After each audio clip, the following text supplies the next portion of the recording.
All right, my name is Frank Hackett. You can call me Hackett. Usually what I go by. Most anything on the internet that is FJ Hackett is me. The only thing that's not, there is a @Hackett on Twitter. It's somebody else. He gets harassed constantly, so whoever that is, I apologize. Quick, a few shout outs here. First to High Hack Society. It's a group of guys I hang out with. You know, it's a great group of people. We break into stuff, we share research, have a good time. Joe McRae, who's completely changed my career, absolutely. And then Marcus Carey, you know, working on these slides. He called me on Twitter and said, hey, you know what, you got to read this book, Presentations End. It's a quick read, you'll be that much better off for it. Guy was definitely right. If you haven't read it, highly recommend it. Next, to Georgia, thank you very much. She was sponsoring me being up here. She is with Bulb Security and is a mobile goddess, as we found out yesterday. And then, of course, Bill Gardner, the professor. He's a great dude. So I think everyone here knows Bill. What you may not have seen with Bill, he has these awesome glamour shots. The interesting thing, if you look right up here, there's a little twinkle in his eye. All right? I've always wondered what that was. So I took it to my CSI buddies. They yelled and enhanced at it about 10 times. So here's the twinkle.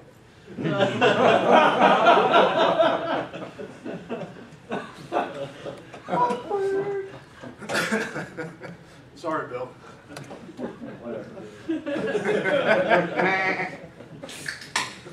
Anyhow, about me. I'm a security consultant. I'm a senior systems engineer. I've worked under Joe with his rookie program for about 2 years now. I got papers, which are certs. I'm an SATF member. If you need a project to work on, please join the SAT framework. You know, we meet every Wednesday online. I'm just trying to put together some security awareness training. So one of the biggest reasons why I'm kind of qualified to give this talk, in my opinion, is I work for small business and I work with small business.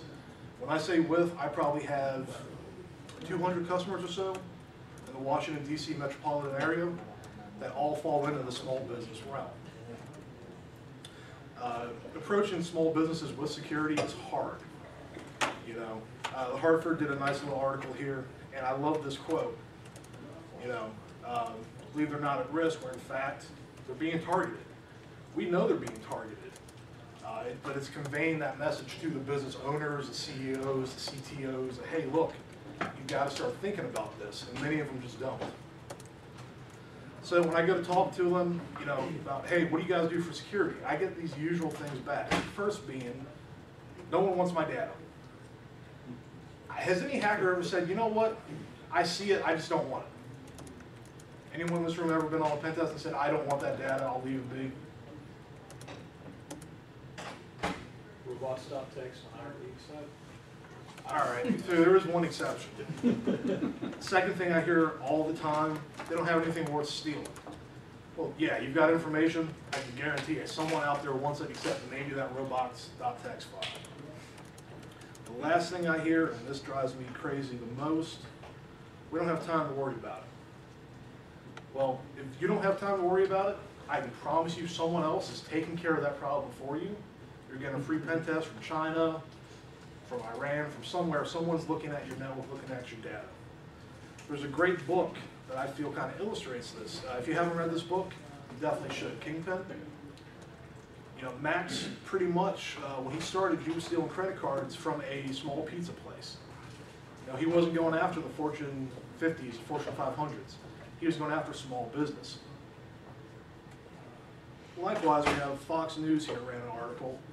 I hate this quote, but it's almost a necessary evil at this point.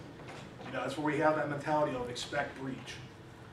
I wish we didn't have to expect breach. I wish we could reach out to some of these small companies going, hey, you've got a Windows XP box that's still running Service Pack 2. We got an issue. It's an easily fixable issue, but that's a problem. And until we start approaching these customers and start moving away from stuff, they're going to have to expect breach, which in my opinion is miserable. So if we look at this in my opinion is a mature security program. So you got your policies, your user training, patch management, log management, AV, security appliances, and metrics. This is a lot. This is a lot for any size business to take care of. For small business, it blows their mind a little bit more because it's, oh my God, I have to do all this? I can hardly keep up with IT. How am I going to worry about security now? This right here, in my opinion, matters the most. If you can have every blinky box on your network that you want, unless your users know, hey, that fax.zip that has an exe in it is probably malicious and I shouldn't try to open it, it's not going to matter.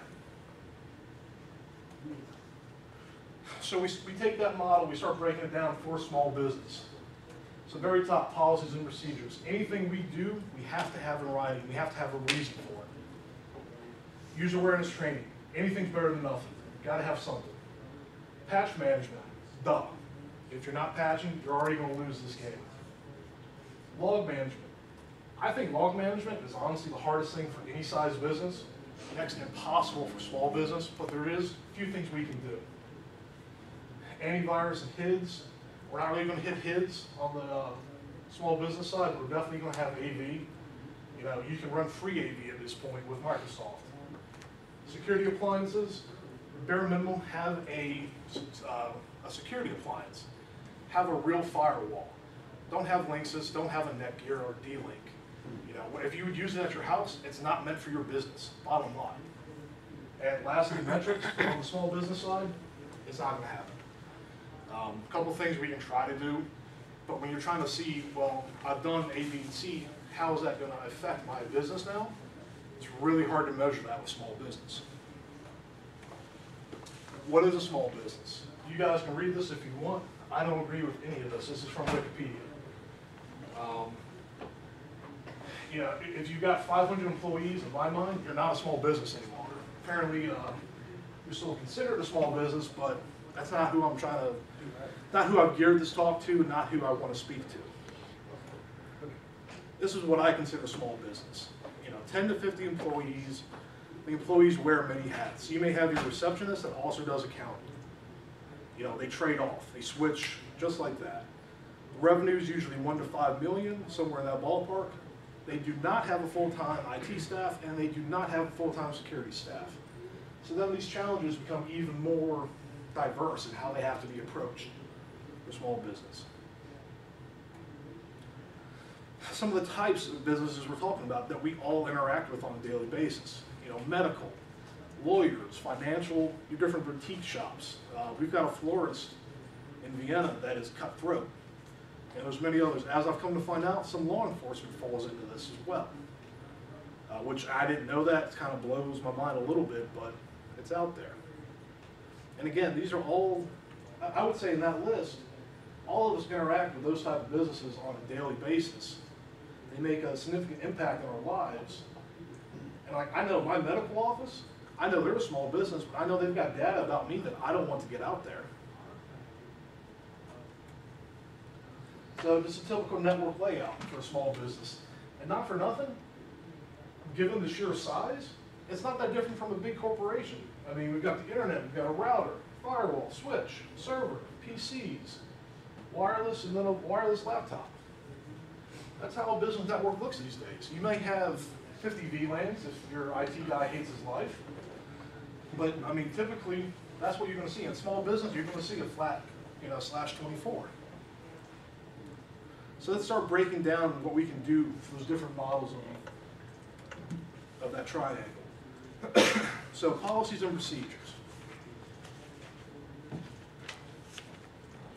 There are templates out there. And I believe Bill was speaking about this a little bit more in depth.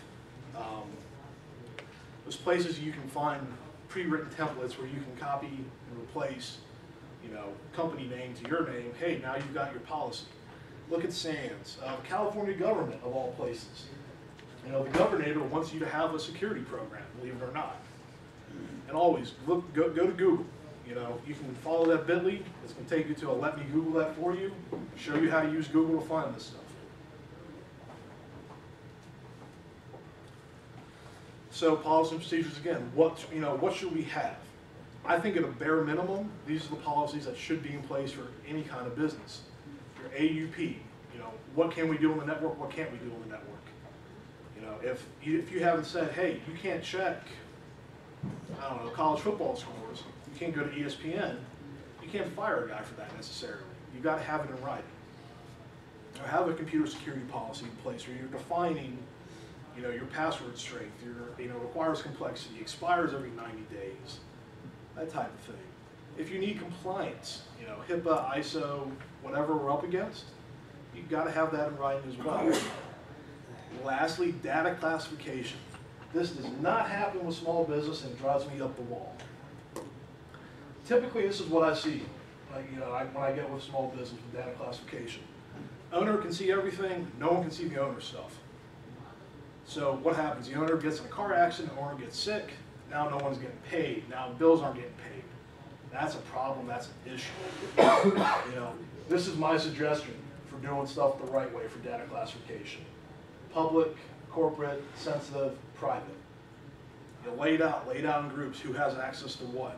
Your intern, who's there for a summer, probably does not need access to level 3 sensitive, definitely doesn't need access to 4 in the private.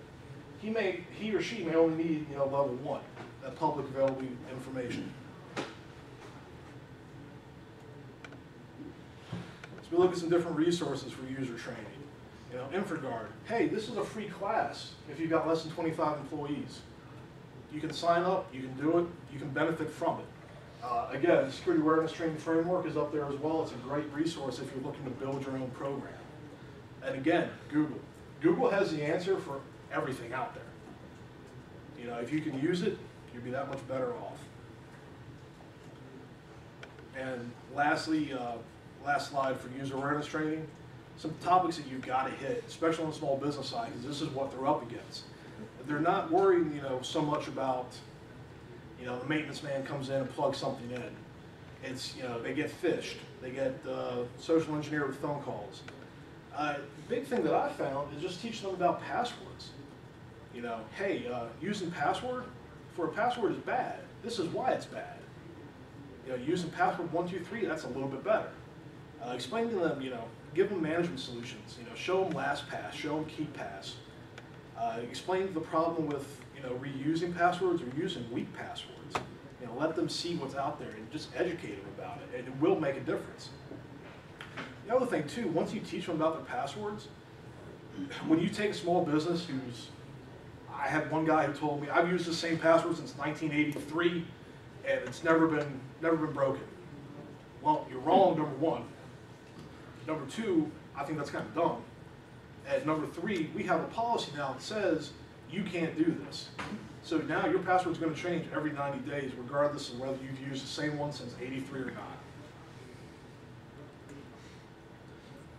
Patch management. Here's the cool thing about small business. We're not really running custom applications. We don't have developers working in-house, making our accounting software or our vendor-specific program work for us. So we can pretty much just throw patches blindly at the servers, at the workstations, be done with it. You know, it's really not an issue. To do everything kind of on the cheap side for small business, you have Windows automatic updates. But if it's not configured, you don't leave that computer on at night, it's not going to run.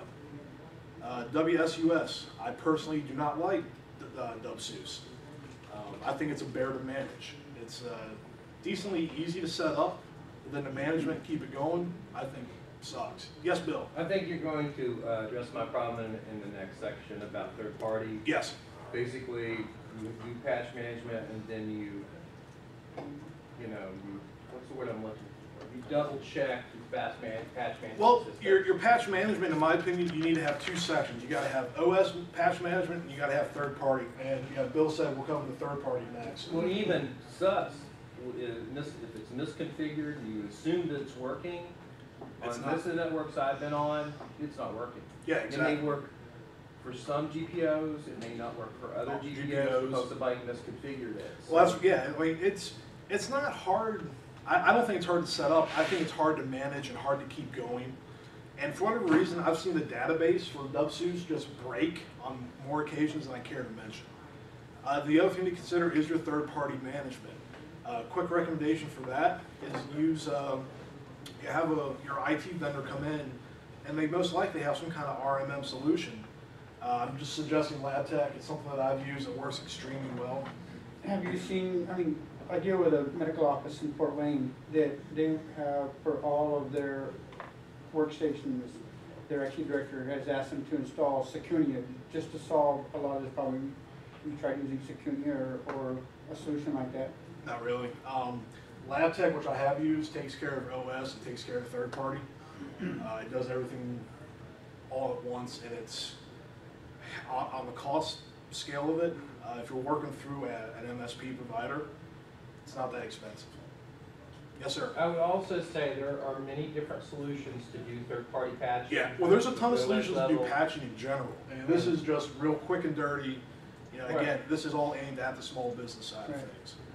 So, And your security vendor should be able to find something sized for your organization. well, your security vendor or your IT vendor, because we won't get into that discussion, but Yeah. your IT vendor should but be an able to IT size vendor something. should be able to provide your small business with a patch management program. All right, so we have third party as well. So again, you have MSP RMM software. Great tool that maybe not everyone here knows about is Nine. Yeah, Nine I think is one of the greatest things out there. If I'm setting up a new machine and I've got to install, they just took Flash off of it, which kind of breaks my heart. No, that's good. Well, different sides of the argument. Yeah. But yeah, you can install all of that third-party stuff that you pretty much need these days for a computer to run, real quick and dirty. You know, you select what you want on the website, boom, boom, boom. You got your installer, let it run, you're done. The other cool thing you can do with Nine, small businesses are always going to have a local admin account on all their workstations. You know, we don't have the time, we don't have the resources to eliminate that. And usually your users are going to be configured with the local administrator anyhow. You can take that Nine installer, set it as a scheduled task to run weekly. It's going to update all that third-party software for you automatically. They also now offer pro version, which the cheapest they have is $20 a month. It's good for 100 machines. So you can push the patches out through your network. You can see what's patched, what's not. But again, that's only third party, not doing OS. Last thing you can do is trust your users to update regularly. Has that ever worked for anybody? No. Never going to work.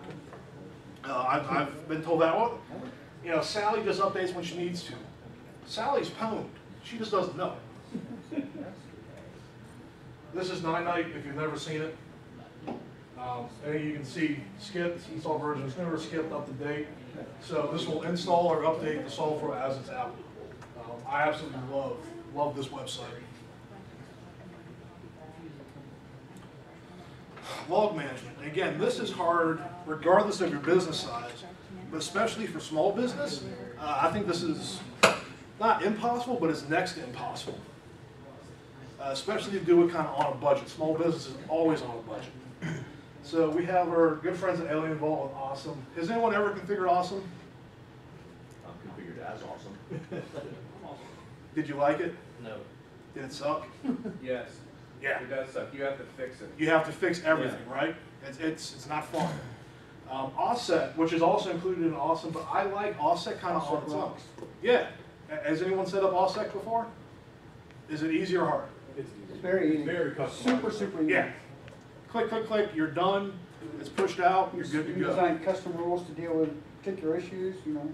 You worry about the owner, he doesn't want to be blocked, fine, you know, for whatever business reasons. Yeah, You make exceptions for his IP or his account, and you're done with it. I like OffSec a lot better. Lastly, you know, you may have an RMM solution that you can employ. I know what I'll push out with LabTech, that'll pull log files as well. We have a couple of customers where we really need their logs in real time to see if something's happened. It will suck down the bandwidth, but it's feasible.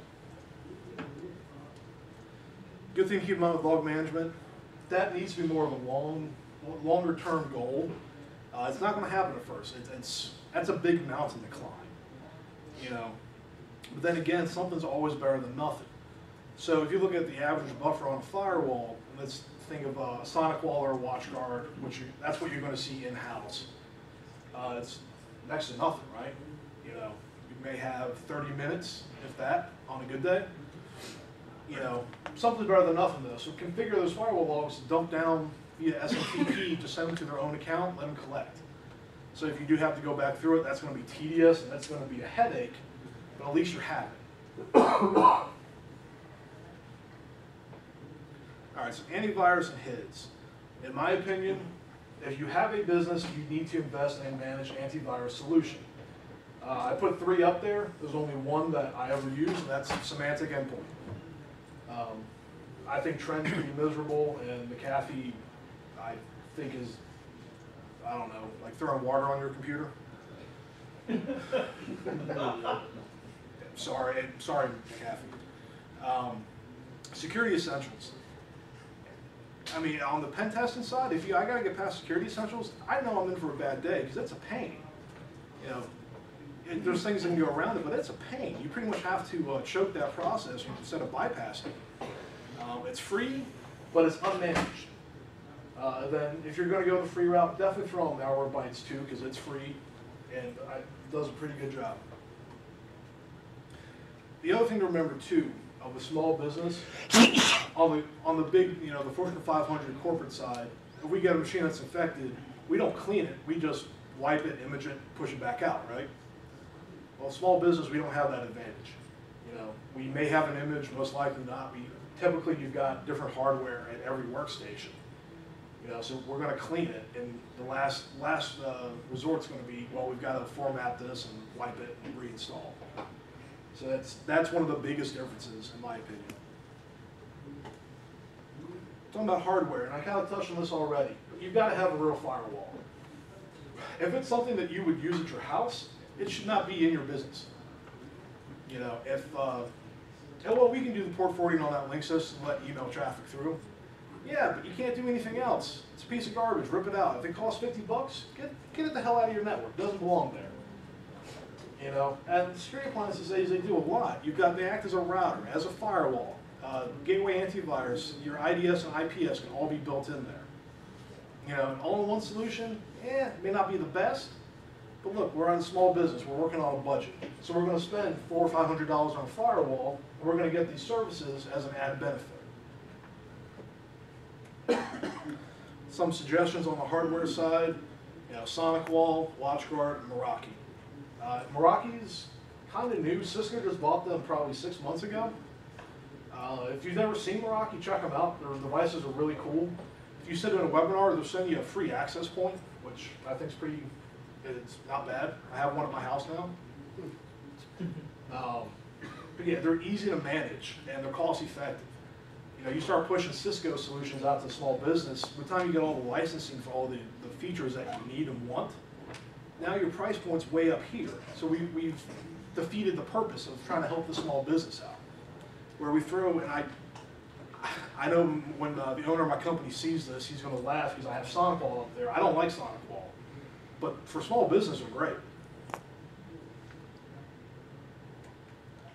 So then the metric side, and again, I don't think this is ever really going to happen effectively for a small business. If you have any suggestions, please let me know. But short of getting some kind of patch reports or any kind of reports from your MSP, your IT vendor, or getting your Dub Seuss reports going, hey, well, yeah, these machines are still pending this patch, and yada, yada, yada. You're not going to get a whole lot of feedback. A small business is not going to get a penetration test on. I've seen where that's been sold before.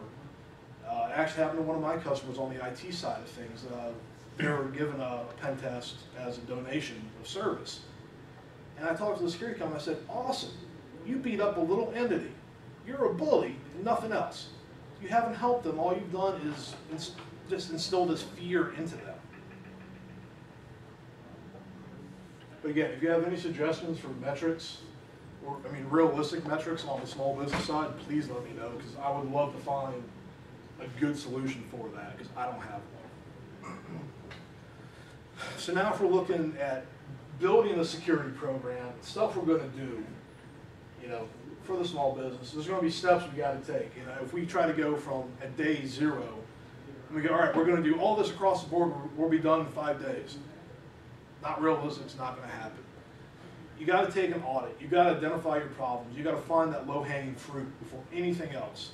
Because you may have you know, an XP box that's still running Service Pack 2, hey, patch it. Hey, that box is pretty much now taken care of. You know, make a roadmap for your changes and set a realistic timeline, because if you're not, you're only going to frustrate yourself and you're going to frustrate that business owner. Bottom line. Get the policies and procedures in place before you start making changes. So when we come in and security goes, hey, you know, the wireless doesn't have access to the server any longer. And when, you know, the secretary is going, well, why not? I have to have this to do my job. And we say, look, we have a policy. It's not there. It's not going to be. We need to find you another solution to access that data. You know, once you get your policies done, implement your action plan, get moving, get going, stay current. Your security program, it's a living and breathing thing. I have one customer who, and it's actually been really, really cool. They're about 15, 20 employees strong. They're now processing PII for a credit bureau. And when this process started, we went in and talked to them. We said, well, we've got to change X, Y, and Z right off the bat. Let's find out what this company's standards are that you're going to be working with. We've got to meet them. And I was asking the customer the other day, I said, hey, look, I'm giving this talk. I would love to know what your kind of opinion is of your business now, what improvements you've seen at your business since we started this whole process with you guys. And he said, well, you know, we've got increased revenue now because now we can touch data that other companies can't touch. Other companies that are bigger than us can't touch. So they've got their own little niche now on how they can process things, which is cool. He said, and then it's I sleep better at night because now I know we've got stuff set up. We've got safeguards in place. We've got our data classified. He said, I feel better about our business. I feel like it's being done better. You know, obviously what we're trying to do here is keep the bad guys out. We want to protect that data, protect the business, get rid of that low-hanging fruit. Small businesses have a ton of low-hanging fruit. You know, if you're looking at, you know, levels of hacker skill, you know, 1 through 4, 1 being a little skid, 4 being a state-sponsored hacker, we're never going to keep out a state-sponsored hacker out of a small business. If they want in, they're going to get in, right? If we can keep the skiddies out, we can keep the admin hackers out. You know, if we can eliminate levels 1 and 2 of that, we've done a pretty good job. And for the most part, we may have eliminated most of the threats they're going to come across because they're a small business. They're probably not going to be targeted by China, by a state-sponsored hacker. You know, I would like to say, too, that is actually my friend's dog. That is Penelope. She is the sweetest thing ever, and that picture just worked out great. Some of the advantages small businesses have over big businesses. That web server should be off-site. Your website has no business being on your corporate network. If it is on your corporate network, it should not be joined to the domain. I see that all the time. The first thing we do is say, hey, put that thing off-site. You need hosting. You don't need a web server. You know, typically, they don't have. You're not going online and buying stuff from a small business. If anything, you're doing that through one of their vendors. So that web server for them should be off-site. Patches don't need to be tested. We're not going to break anything. We're just going to patch and we're going to move forward. Only thing I've really ever seen broken from patches is BlackBerry. And BlackBerry's dying for small business too because it's a cost and it's something we don't need any longer. It's a small environment. It's a small number of employees. You know, we don't have a high internal threat. If you know, if you ever want to see how much a small business owner will trust somebody, cheat them out of $20 and see if they ever speak to you again. You know, I guarantee they won't. You can trust people better, and even though we try to work towards a zero trust model, it's not feasible for small business. So kind of moving on here, advice to small business, talk to your vendors and ask them about their security programs. You know, if you're bringing your MSP in, and they're going, hey, look, yeah, we're gonna replace these workstations for you. We're gonna upgrade your server. We're gonna do this. We're gonna do that. Ask them what they do for their security, because they're gonna have a VPN tied, you know, from your office back to their office, so they can manage your server and do all this stuff for you. Well, if they're sitting wide open, you've now got another ingress point into your network. That's another attack vector. You know, that's probably not the right vendor for you at that point. And then, I mean, make security a requirement. Don't make it an afterthought. You know, it's great. There is a major corporation right now that I'm not going to say who, but they have a product out that they sunk hundreds of $1 millions in. And now they're panicking because they realize there's no security built into this product. So now it's an afterthought. It's going to cost them a ton of money to get it fixed. You know, we can avoid the same type of thing if we just make the security a requirement. You know, make it a forethought, not an afterthought. Kind of wrapping up here, I have to say, I actually love this quote by Mr. President Obama. Small business is the heart of our American economy. How true is that? You know, every day we interact with small business, we give them information, we get a service from them, we get a good from them. You know, they take care of us. They're our lawyers or our doctors. You know, they may be our law enforcement officers. You know, there's people that we need to work with. And I think on the security side, we need to work with them more than what we currently do, because we just kind of leave them flapping in the wind. You know, and it comes down, well, they're only 20 employees. They can't pay me enough, I don't care. Well, you know, they've got the money, and they're spending it. You got to show them the need, you got to work with them. So if you want to hit me up, there's our contact information. If you want to see the slides, they'll be up there in probably 20 minutes or so, and email address. So, questions, comments? Yes, sir.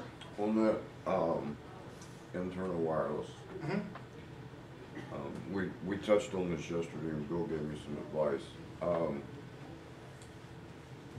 I got people walking around with laptops that just want to not be plugged in, but I also got tons of people coming in and out the door that as soon as they sit down, they want Wi-Fi. Right. So segregating that from the network, separate appliances, or? Well, it's going to come down to your network layout, in my opinion, or if you get a Meraki access point, you can throw, I think, 15 different networks off the Meraki access point. You can have one be set up as a guest network, you know, where it's internet only, while the other, you know, your corporate network, that has access to your information. Yes, sir. I'm still a big proponent of air gap. Anything that's software and has vulnerability, you can hop VLANs, you can do all kinds of nasty things with VLANs. So I say go out, buy yourself a nice DSL connection. When you know, my old bosses walk into your environment for a deposition and want wireless, you put them on that network. If it's for guest access. Yeah, but, for guest but if access. it's for guest Yeah, access. he needs corporate access as well. Well, the corporate access, what you can do is have them VPN back into your network, which is a hassle. It's a hassle. But it's still air gap. As soon as I get a small business to do that, I will agree with you. Oh, I've got people to do it before. I've tried. I've fought that not argument. scared them enough. Yeah, I've tried. I mean, I walked into one place, the Wi-Fi password was sitting, you know, on the conference room wall on the whiteboard. The other thing you can do is segment your wireless APs behind separate firewalls. Yeah. So use like a PFSense firewall box that you're segmenting that wireless. Well, even with the WatchGuard or the Sonic Wall, use a separate interface, and you know, just make it so they can't cross over anything. Okay. So there's I still definitely- think a $75 DSL connection is cheaper than any of these solutions, and I'm always about simplicity. So. Depends on how many users you have too. Well, in his case, I know the size of his environment, so a DSL connection would be fine. It did fine in our Charleston office at my old job. Yeah, I understand. Yeah, it's going to depend on what your need is, what the business's need is. I mean, bottom line. Like Bill said, I'm in an environment with 50 people, but if we have, it's a law firm. We have a deposition, I might have 15 other attorneys walk in the door, and Right. everybody wants And Wi-Fi they need right access now. right away. Boom, boom, boom. And what you can do is you can still set it up as encrypted, so that you know there's no man-in-the-middle attacks going on. You just give them the weak key and change it. So WU number 1's a nice key for one day, and the next day you just change it to something else. Yeah. That's a pain in the butt, but you're doing your due diligence to make sure when your guests are on their Wi-Fi that they're not leaking. That they're data. truly a guest. They're not going to keep coming back for more and more. Yes, sir. And as the opposition counsel, I'm going to be real interested in whether or not you've taken steps to secure my access. Because if you come up with something that I can claim you got by listening to my conversations from the Wi-Fi, I can introduce doubt. He's got a point. Right. So it's in everybody's best interest to keep those things as separate as possible. Absolutely. There are a lot of. No, I'm in a law environment, I understand that, so, yeah. There are firms in Charleston, when you walk in, you demand to get a wireless connection, they just say, we don't have one. They just never installed one. And that's how they mitigate the issue. They just don't offer one. They may have one and not know that. Well, that's true. That's, yeah, very well made. Links us. Well, yes, sir. So in determining how to look at clients for vulnerabilities, basically risk assessments, have you considered looking at what they've got in their bank accounts? Because I think that's a really attractive way of looking at clients. It's one thing to talk to a business owner and say, your bank account can be compromised and the foreign nationals can empty it, will that cause you a problem? And it's another to say, Well, it's- on payroll day, Yeah. when you have $500,000 in your bank account for 24 hours, is it a problem if it suddenly disappears? Peters.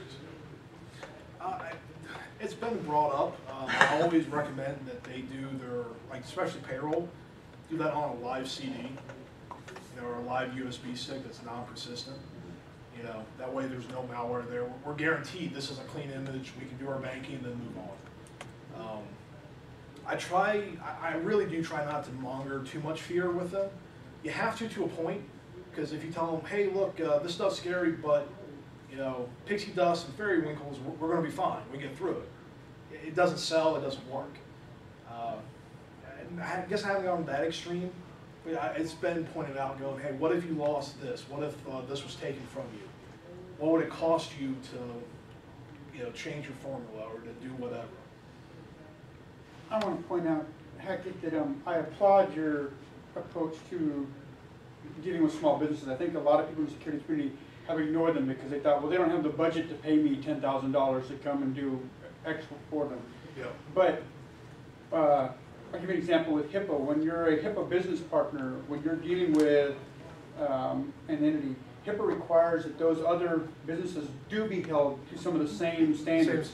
Well, it's like in my shop, I've got to meet HIPAA because Right. we take care of medical office. You're a So- business associate. Right, you're a Yeah. business associate, so you have to meet those same standards. And when you can meet those standards, it does increase your revenues. And when you can approach a small business and say, look, you may be struggling in your market, but by doing this, you may improve your revenues, or you may improve your ability to do business with other business entities. Right. That's a Well, good thing. The other thing is that if I defend a large corporate network, and I do business with 20 other small businesses, and their networks are exposed and weak, and I can give my employees all security awareness training I want, don't trust untrusted emails, don't trust untrusted attachments, and they compromise my business associate out there, and that business associate is compromised and then sends an email, my employees trust it because there's an inherent trust, because that business entity is trusted by me. I just left a big, huge security hole in my network Yeah, absolutely. because I wasn't dealing with my business partners in a responsible manner. Right. And I wasn't expecting them to act responsibly. And you have an excellent point. The problem is right now with business associates, their feet have not been held to the fire. in Well, that it has. respect. If you haven't held it- Although it seems to be coming down the pipe. especially with yeah, high it's tech. definitely There's getting changes there. in high tech. Things like law firms have been put on notice that you represent a hospital or a doctor and you have a business associate agreement. First of all, you need to have one. Yeah. You're going to start getting audited for HIPAA. It's going to be the same thing if you're a hospital or. Yeah, it's coming down, and I don't really, I like that and I don't. You can be, that business I talked about earlier, where we have really implemented a strong security program with them. I said, look, we can do one of two things. We can make you compliant, or we can make you compliant and secure. I need to know right off the bat, what do you want? And they looked at me and said, well, what do you mean? If we're compliant, we should be secure. I said, should, keyword. You should be, you're not going to be. There's still going to be holes and be things people can get around. But we can do a few extra steps, and now you're compliant and you're secure, and you can sleep better at night. Well, coming out of HackerCon, you and I had a conversation about Dropbox. Yeah. And what Brian alluded to earlier about the defense side of it, I like to never convince 30 lawyers that Dropbox was not HIPAA I compliant. have clients that still use it. I know pen testers that use Dropbox. for I client data. finally asked my boss to acknowledge the fact that I made him aware of it Yeah. and that I was not held responsible. Yeah. Yeah, And you're right. there's some Well, inherent risk. yeah, and with that's, any well, cloud that's where your service, policies period. and procedures are gonna come back. So if you've got a policy that says, we do not store company data in Dropbox, boom, there you go. So But now, the issue with lawyers really is that making that policy and enforcing it is almost well, impossible. lawyers are completely It's like doctors, the same different, way. yeah, it's Different herding breed. cats, I understand that. And for my lawyer customers, I apologize. What about one of the theories where, you know, if you're gonna have a small business, it's really not gonna have a security team where using a service like Dropbox is actually more secure than if they would have provided some internet accessible. Like an It's a risk server. assessment. It's, yeah, well, yeah, it is a risk assessment, and it's a lot of times what I find too is people will call us up and go, hey, I need X, Y, and Z. Okay, well, what are you actually trying to do? You know, find that out. Well, I just need to be able to hit this data when I'm off-site. Okay, how about a VPN? You know, how about we do it that way? You know, even VPNs are hard. But it's so hard. no, well, when you know, you give them a nice little, I need you to click here, and then you type in your Windows password. Hey, it works. You know, and SSO for small business is huge. The more places you can tie that in, I think the better off you are. I mean, in one of the things, I mean, I'm pretty sure they do this, not maybe Dropbox, but with like Google, and like you can actually get an agreement with them where you're actually paying them, and there's terms of service. Yeah. So That's a then, good point.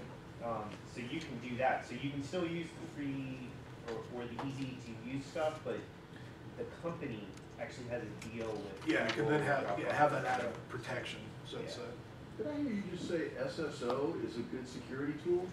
I said for small business, it's good. I'm Well- gonna take a bat and come up there in a minute. Well, no, here's why. Prove that SSO is a security fail. I agree with you. However, for small business, if they've got to remember 10, 12 different passwords, it's not going to happen.